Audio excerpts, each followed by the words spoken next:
थांब, एक 2च मिनटं तुझ्यासोबत बोलायचं आहे.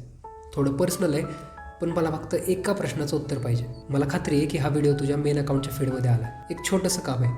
तुझ्या प्रोफाईलला जा आणि तुझ्या बायोमध्ये जे दुसरं अकाउंट मेन्शन केलेलं आहे त्याच्यावर लास्ट टाईम कधी पोस्ट केलं होतं ते सांग. आता म्हणशील हे काय अचानक माझा विषय निघाला, तर त्याला एक निमित्त आहे.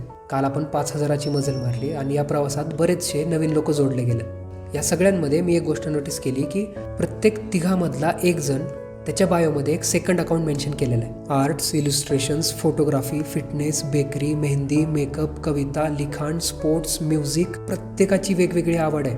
पण ज्यावेळी ते अकाउंट ॲक्च्युली चेक केलं तर मागच्या कितीतरी महिन्यापासून एकही पोस्ट नाही. ते अकाउंट सुरू करण्यामागची प्रत्येकाची एक कॉमन बॅक स्टोरी, एक छंद, एक नाद, एक पॅशन म्हणून ते अकाउंट सुरू केलेलं होतं. पण आता आयुष्यात एवढं गुंतलोय की त्याच्यावर काम करायला वेळच मिळत नाही. सुरू करताना लाईक्स मिळवणं, लोकांची वाहवा मिळवणं हा उद्देश नव्हताच. उद्देश फक्त एवढाच होता की मला माझा आर्टवर्क शेअर करायचं, मला माझी स्किल दाखवायची, मला माझी प्रोसेस रेकॉर्ड करायची. मी पण तेच केलं आणि आज एवढ्या चांगल्या क्वालिटीचे तुमच्यासारखे लाईक माइंडेड लोक भेटलेत. हे बघून खरंच भारी वाटलं की प्रत्येकजण फक्त कन्झ्युम नाही करत आहे, तर काही ना काहीतरी क्रिएट करत आहे. नॉट फॉर ॲप्रिसिएशन, बट स्वतःला एक्सप्रेस करण्यासाठी क्रिएट करत आहे. स्वतःसारखे लोक शोधण्यासाठी क्रिएट करत आहे. एवढंच सांगायचं आहे की keep that same purpose. Stop consuming and start creating.